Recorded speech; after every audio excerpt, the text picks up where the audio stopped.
Good morning. Before we move into our service, we have a few generalized announcements. First, a security reminder from Reverend Alex and the board. Some of you are aware that someone was sending emails claiming to be from Reverend Alex and asking for gift cards. Remember to always be suspicious when you receive an email asking for gift cards or money. Check that the sender's address is the one that you have on file, and it's even better to contact the sender in a different way and make sure it's them. Now, on to what's happening at SFUU. The membership committee is hosting a gathering with friends following the second service on May 1st. That's next Sunday. Refreshments will be served, and you will have a chance to chat with Reverend Alex about Unitarian Universalism and this church. Also next Sunday is our ecstatic dance following the 11 a.m. service. On May 22nd, we will welcome new members at both the 9 and 11 a.m. services. A couple of more event-type things. We are wrapping up our Guest at Your Table program, so it's time to turn in your box or envelope. You can place donations in this vase here on the altar. And save the date for our spring fundraiser party, fundraiser kickoff party, May 14th from 4 to 7. I think there's a slide for that. Oh, there we go. At Auburn Rec Park. The last 2 years worth of auctions have been entirely virtual, but normally we kick off our auction with a party and dinner. And that's what we're doing again. And since dinner is included, you need a ticket. The tickets are $15 for adults and free for children. And you'll be able to get the tickets outside after service, or they'll be available on the website. But save the date. It's lots of fun. Now some info for newcomers. I want to especially welcome the newcomers to Sierra Foothills Unitarian Universalists. And I invite you to receive a newcomer's welcome packet on your way out if you didn't get one on your way in. And also we have assisted listening devices if you could use some assistance hearing. And we also, if you're watching on YouTube, the newcomer's welcome form is on our church website. And as you recall, SFUU is fasting from paper to the best of our ability. So we're no longer printing up paper order of services. But if you would like an order of service or a large print order of service to help you follow along, they're available. Now, I invite you to acknowledge that we are gathering on the ancestral land of the Nissen and Southern Maidu people as we move into our service with a welcome from Meg Dorsey.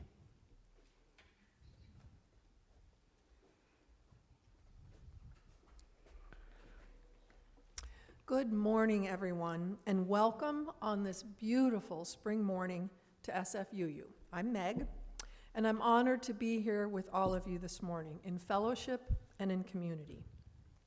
We welcome you wholeheartedly in all your shapes and sizes, all of your colors, all of your ages and genders, and all of the many unique qualities that make you the special and lovable person that you are. I would like to start today by giving some love, in fact, lots of love, to our worship team that makes this whole thing happen every Sunday morning. Of course, where would we be without Patty and Linda on the piano? Our tech crew today, Rick and Rich, always make good things happen for us, and our greeters and ushers who welcome you and assist with everything that goes on here at the service. So thanks to all of you, and can we give them just a... And also to Vicki, who's behind the scenes at all times, making things run as smoothly as possible. So I also want to, as Joan did, extend a special welcome to newcomers. Each Sunday is a little bit different. We are not a boring group here. So please, if you are new, come back again and try us out several times so that you can get to know us better and we can get to know you better. We are all here today united in our quest for peace and justice for all. We are called to show up every day with our very best selves, to care for ourselves and to care for one another with kindness and compassion, practicing our 7 UU principles. I'm excited to be here with you today, and I encourage you all to stay after the service for some fellowship outside in the back so that we can continue the conversation and sharing. And now I would like to invite you to relax and enjoy the prelude as we begin our service. Morning Has Broken from Patty and Linda.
Thank you both. That was beautiful. And now it's time for our opening words as Joan lights our chalice. Take a deep breath, breathing in life itself, and please enjoy these words from the poet Kimberly Carlson, called A Place of Belonging and Caring. It is not by chance that you arrived here today. You've been looking for something larger than yourself. Inside of you, there is a yearning, a calling, a hope for something more, a desire for a place of belonging and caring. Through your struggles, someone nurtured you into being, instilling a belief in a shared purpose, a common yet precious resource that belongs to all of us that we share. And so you began seeking a beloved community, a people that does not put fences around love, a community that holds its arms open to the possibilities of love, a heart home to nourish your soul and share your gifts. Welcome home, welcome to worship. And now, if you're able and willing, please rise for our opening hymn, number 76, "The Flowers That Bloom."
The story I want to share today is about why we see so many sunflowers connected to the Ukraine. We see a lot of pictures of the Ukraine these days because there's a war in the Ukraine, and it's sad that that's the only time we see pictures of the Ukraine. But anyway, I wanted to find out why sunflowers are such a symbol of the Ukraine and share that with you.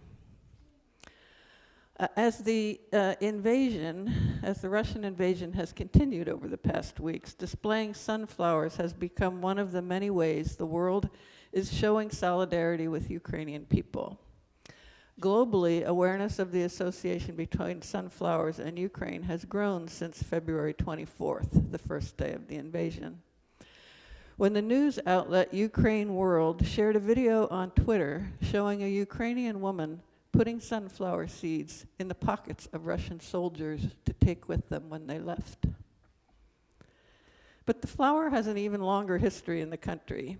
Sunflowers, sonyashnik in Ukrainian, or more or less, have been grown in Ukraine since the mid-18th century. Sunflowers originated in the Americas, and the first domestication of them was by Native Americans who used them for their seeds and oil. They're an annual plant, which means they germinate, grow, flower, seed, and die all within 1 year. Despite this speedy life cycle, they can grow up to 30 feet tall. They have another interesting characteristic. Sunflowers move in response to the sun's daily traverse across the sky. This movement has held particular fascination for people. The young buds of sunflowers move every day from east to west to face the sun, finally settling on facing east when the flowers open. This gives sunflower fields an astonishing regularity, with all the flowers pointing in the same eastward direction. This growth movement for plants in response to the sun is called heliotropism, from the Greek for sun. And there's a picture up there. And whenever you see fields of sunflowers, they're always pointed in the same direction. And I used to wonder how they did that. But they do it themselves. The other thing that was interesting is that the flower has an interesting connection to the Lenten season that we just finished celebrating last week. And you remember us talking about fasting during Lent. And fasting during Lent is a practice in many churches to give up favorite foods during this period. Here at SFUU, we fasted from things like plastic and fossil fuels. Anyway, in the mid-1700s, the leader of the Ukrainian Orthodox Church said that members needed to fast from cooking with butter or lard during Lent. So those two oils were not available to them, and that left sunflower oil. So many more people started growing sunflowers for oil, and fields of sunflowers became more widespread, and sunflower seeds became an in-demand snack. Throughout Ukraine's history, the flower has been a symbol of peace. In June 1996, to celebrate Ukraine giving up its nuclear weapons, US, Russia, and Ukrainian defense ministers planted sunflowers in a ceremony at southern Ukraine's Pervomaisk missile base.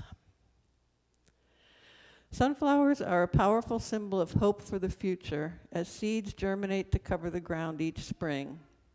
Each flower bud traces the movement of the sun from east to west, and the flowers face the rising sun of each new day, and we hope they will bloom again.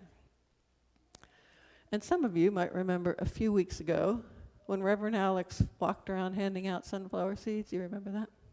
And some people stuck their sunflower seeds in the dirt up here on the altar. So I took those sunflower seeds home and watered them and put them in the sun. And here they are. So 14 of them came up and lasted this long, and they're here. So I hope some of you will take a sunflower home.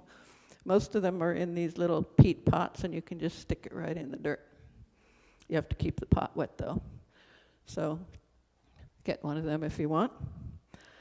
So that's my story about sunflowers. And now our young people will move along to their religious education classes. And we'll sing a song.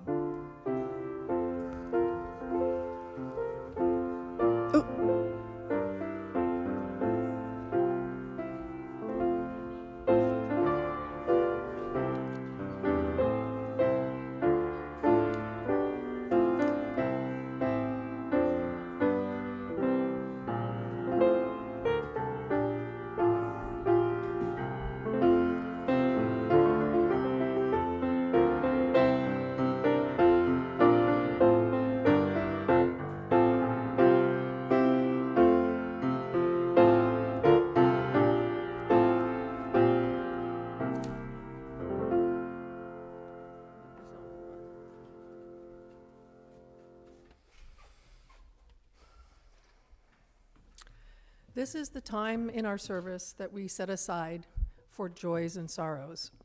Because we are a caring community, we share our joys and sorrows with one another so that we may more fully know and care for each other.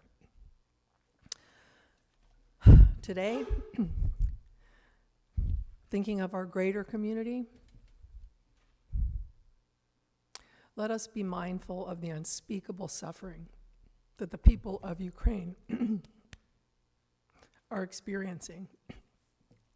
Those who have lost lives, lost loved ones, who are cold, hungry, and frightened. Let us hold them in our hearts. And on this beautiful spring morning of April, the month that includes Earth Day, may we be mindful of the many complex challenges that challenge our Blue Boat home. And let us be grateful for all the scientists and engineers who use their time and talent to try to find solutions for us. And let's be grateful for each one of us who does our part every day, whether it's large or small, maybe a carpool, maybe reducing and reusing plastic. Thanks, Barb. Maybe one less trip to the supermarket. Let's be thankful and joyful for all of our individual and collective efforts to care for our earth as we go forward into generations to come. And who can forget the pandemic? Let's be joyful that we are most of us are sitting here today without masks because we have benefited from the science of vaccines and the collective care and concern from our communities that have kept us as safe as possible through these difficult years. Let's also be mindful of those who have lost their lives and have lost loved ones. And let's continue to do our part and care for each other as we chug along in this pandemic.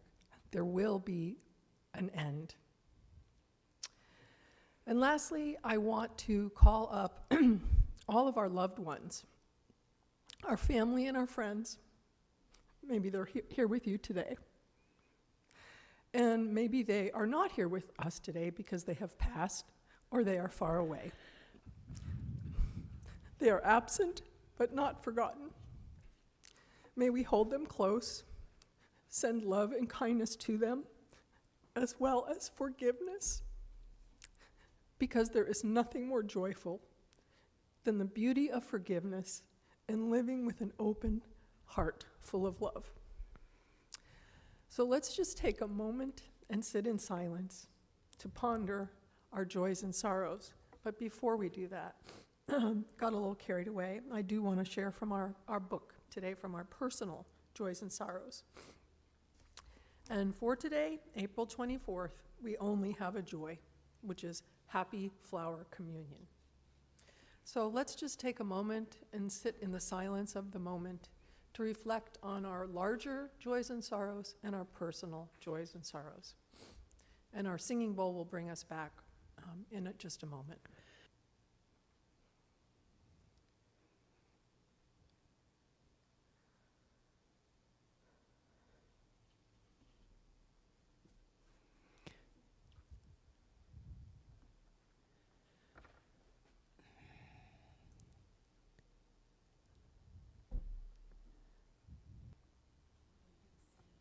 Oh, okay.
The flower communion service, originated by the Reverend Norbert F. Chopin in his native Czechoslovakia in 1923, is perhaps the most widely celebrated ritual in Unitarian Universalist congregations around the world. Every spring, most churches and fellowships devote a Sunday to this festive participatory service, which celebrates both the earth's beauty and humanity's oneness. Its simplicity and universality make it meaningful for children as well as adults. It was a somewhat circuitous spiritual path that led Chopin to found the first Unitarian Church in Czechoslovakia in 1921. His mother was a devout Catholic, his father agnostic.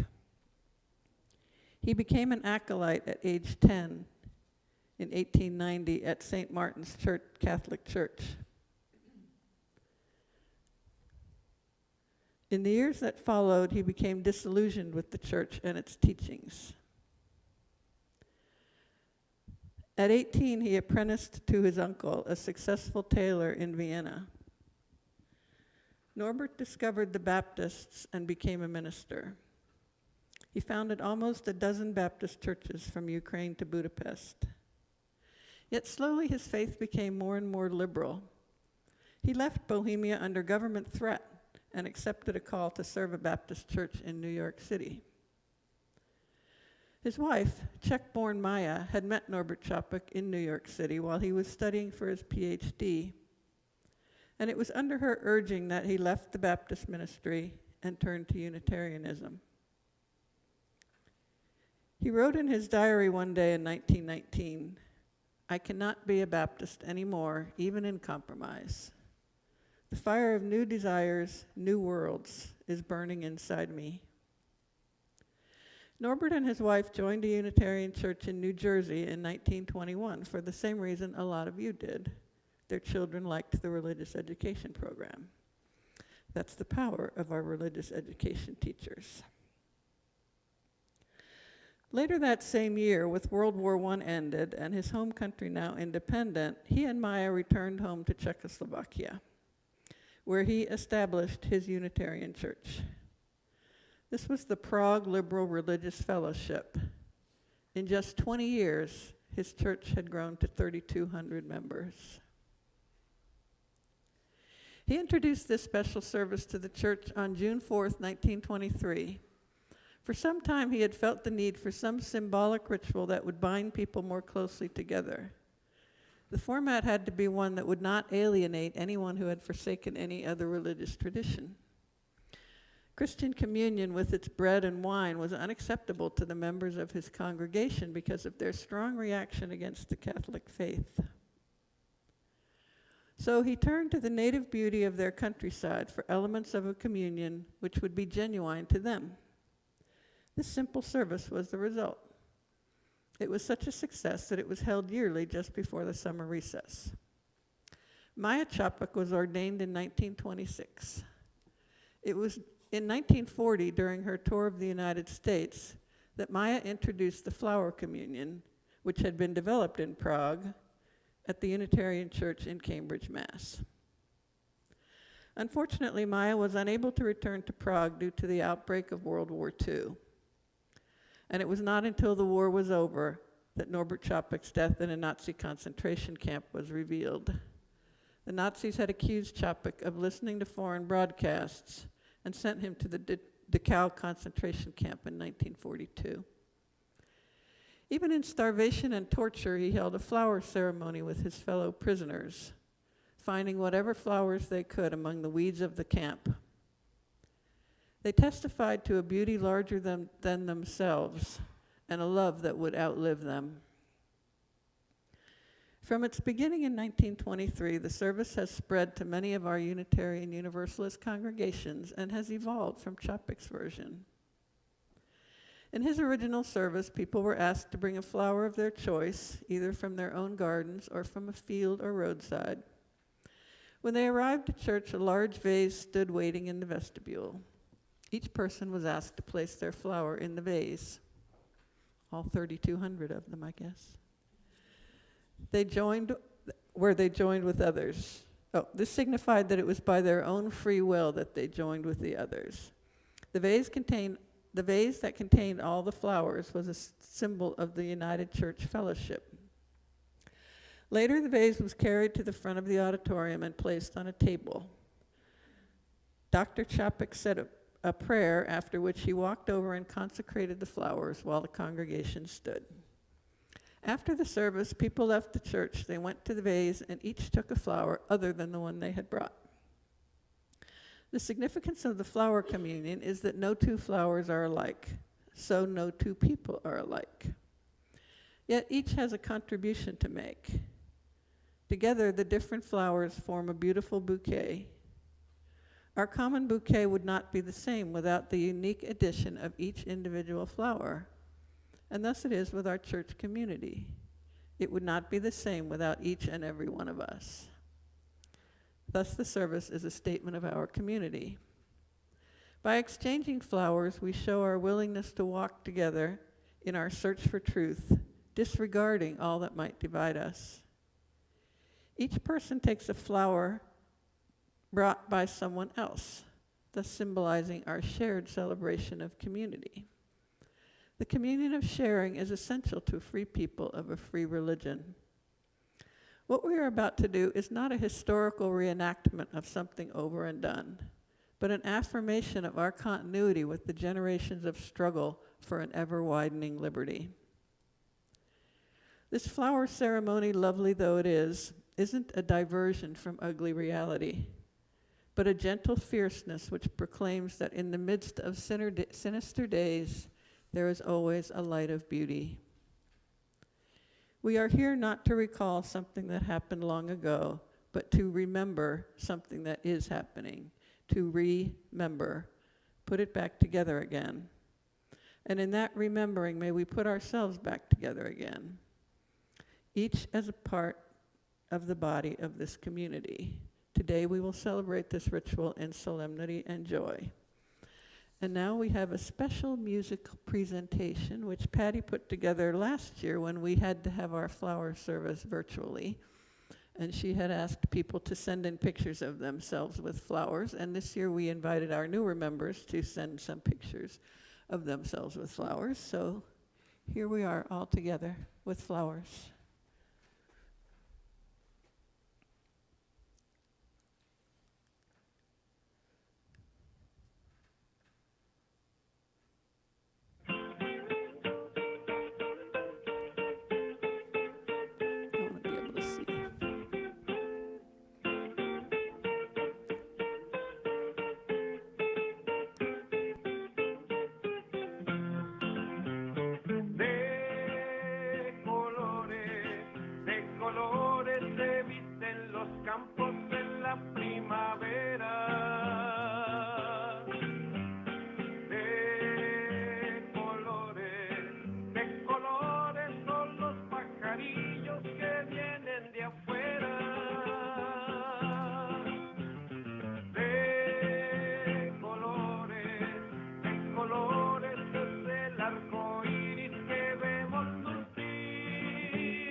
Well, that was fun.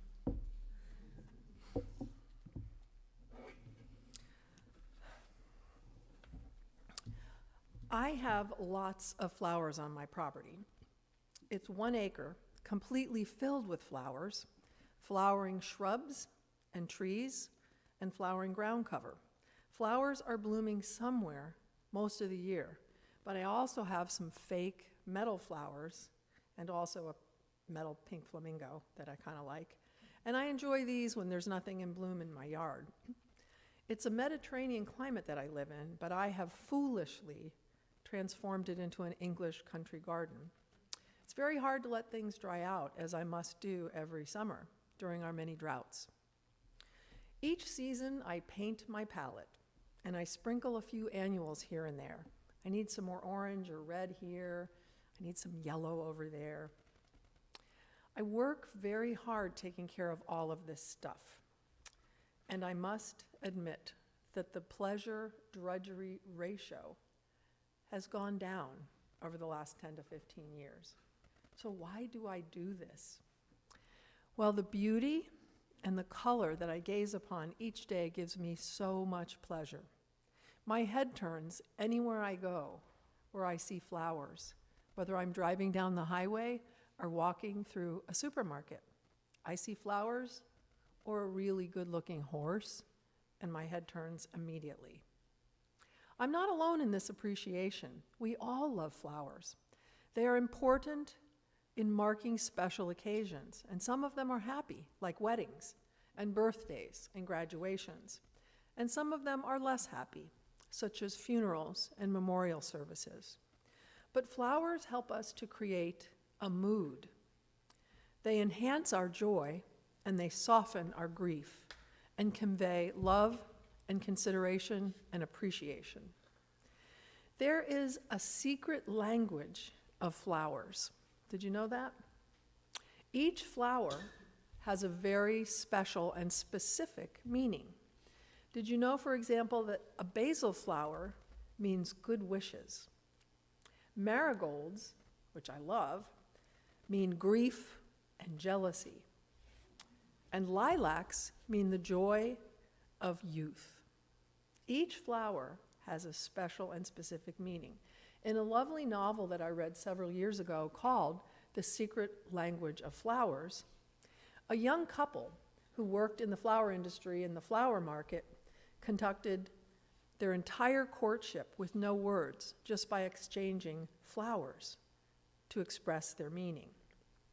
I found this especially touching because flowers and their symbolism and their special meaning has been a very big part of many cultures for hundreds and hundreds of years. But now nobody really knows the secret language of flowers. States and countries have flowers that express their identity as well. We probably all know that the state flower of California is the poppies, and we didn't bring any today because I have lots in my property, but they don't travel very well. Did you know that the poppy means consolation? If you think about it, our Golden State needs lots of consolation from time to time. But I did not know that our national flower is, anybody? Right, I had no idea. Our national flower is the rose, but not just any rose. Each color rose has a special, specific meaning. It's the red rose that is our national flower, and that stands for love.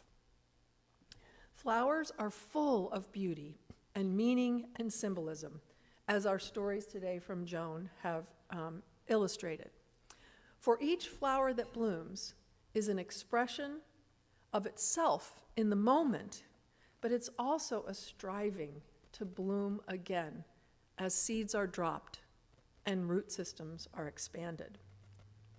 I used to think of geraniums and roses as old lady flowers. And now that I am an old lady, I have come to realize that these flowers are sturdy, beautiful, and generous bloomers, just like old ladies. So here is a suggestion for you, or a call to action. Notice all the beautiful flowers that grace your day as you go along. If you find yourself giving someone flowers or receiving flowers, take a moment and look up the meaning of your flower or bouquet. You can Google it and you will find hundreds and hundreds of meanings associated with different flowers. It's really fun, and it might just enhance your enjoyment of this beautiful gift of nature to all of us.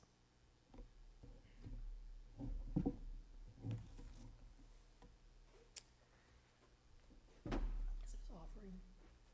Offering, okay. Oh, I forgot my thing. Press my button.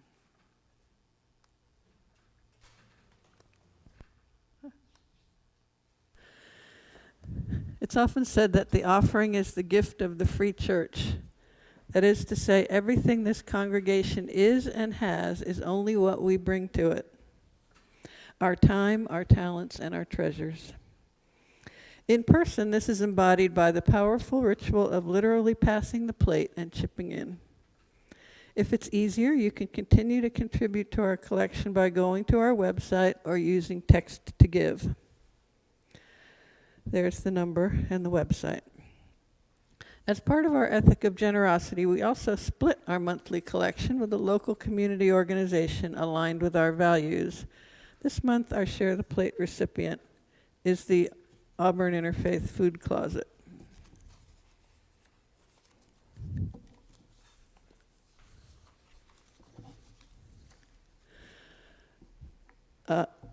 You get to designate where your offering is going. It can be 50, if you write a check, it can be 50-50 Share the Plate or 100% to the organization we are partnering with this month, or 100% to the operational budget. You can do that either on the church or the website. If you give cash, it gets shared 50-50. And now Meg will play our offertory music while we pass the plates.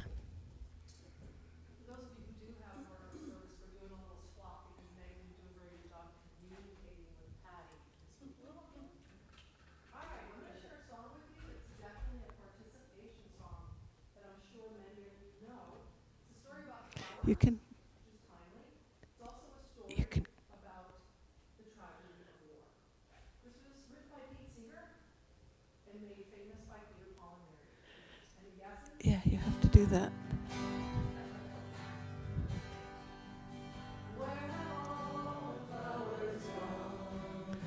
Long time passing, where have all the flowers gone?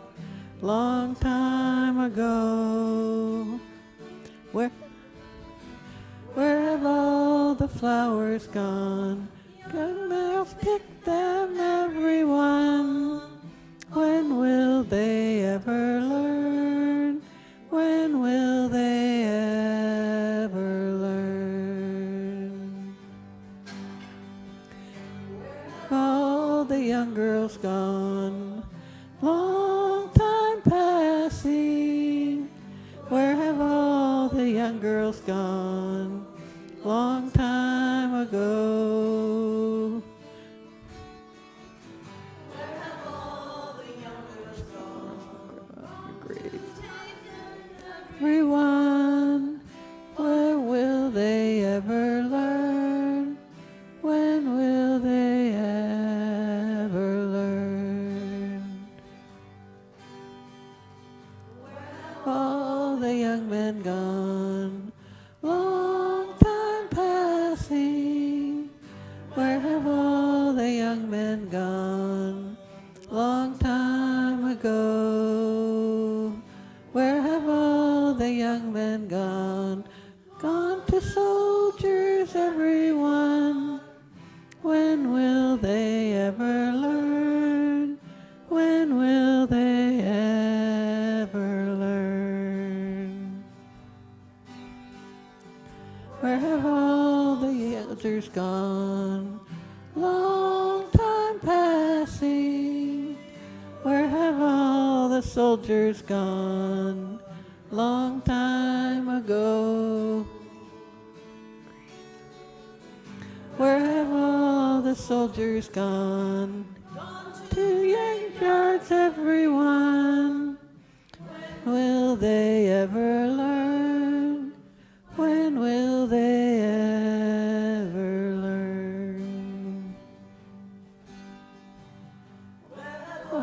all the graveyards gone? Long time passing, where have all the graveyards gone? Long time ago. Where have all the graveyards gone? Gone to where's everyone? When will they ever learn? When will they ever learn?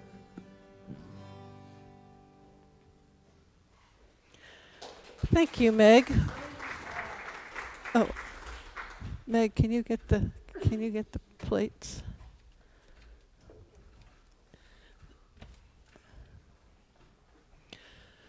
For your gifts, we are greatly honored. Thank you. And appreciative. And thank you, Meg, for that.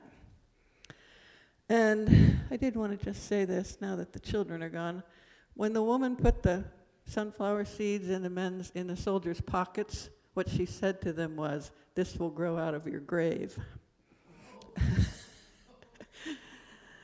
We can tell the truth. So now it's time for our flower exchange ritual.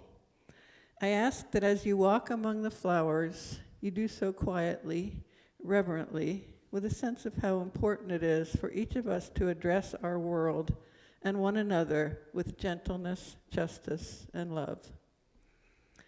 I ask that you select a flower different from the one you brought that particularly appeals to you. As you take your chosen flower, noting its shape and beauty, please remember to handle it carefully. It is a gift that someone else has brought to you. It represents that person's unique humanity and therefore deserves your kindest touch. Let us share quietly in this Unitarian Universalist ritual of oneness and love. The communion is shared silently and will end when the bowl rings. So just take your time, get up, peruse the flowers.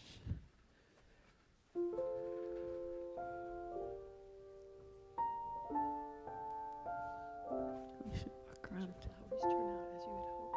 Yes, a lot of people brought flowers. I don't know why I worry about these things like I do.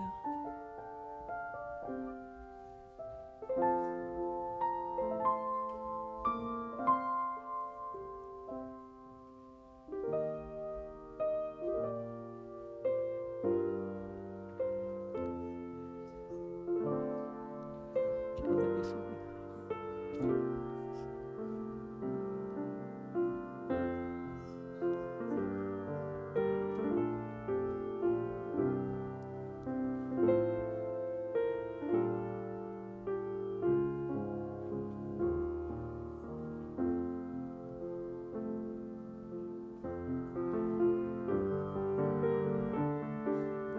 Huh. People are taking the sunflower seedlings. They are. I thought they would get a flower and. Well, you better get it because you can get some over here. I mean, I thought people would take flowers and then later take sunflowers. Whatever. I'm happy.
enjoyed that. I hope you all did too.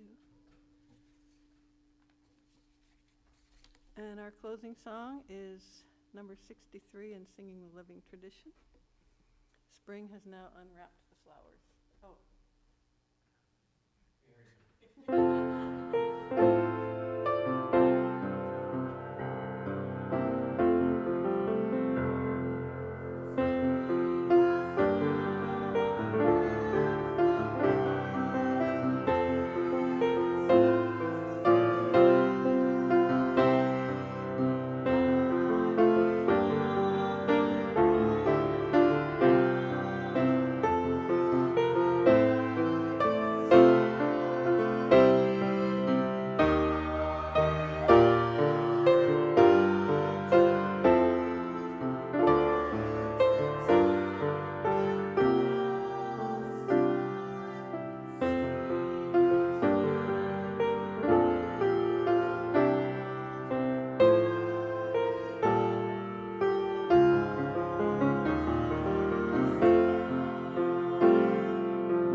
Our closing words today come from a poet that's beloved to many, many of us, Mary Oliver. And it's called, How Would You Live Then? Excuse me. Mary Oliver, how would you live then? What if 100 rose-breasted grosbeaks flew in and circled around your head? What if the mockingbird came into the house with you and became your advisor? What if the bees filled your walls with honey and all you had to do was ask and they would fill your bowl? What if the brook slid downhill just past your bedroom so you could listen to its slow prayer while you fell asleep? What if the stars began to shout their names or run about this way and that above the clouds? What if you painted a picture of a tree and the leaves began to rustle and the birds began to sing cheerfully from its painted branches?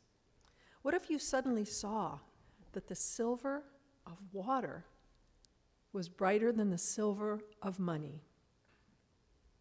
What if you finally saw that the sunflowers, turning their heads toward the sun all day and every day, who knows how they do it, but they do, were more precious, more meaningful than gold? And now, as Joan extinguishes our chalice, let us all rise and say our closing words together. As we go forth, may we carry the flame of love, peace with justice, until we meet again. Blessed be. And thank you everyone who brought flowers to contribute to our lovely altar.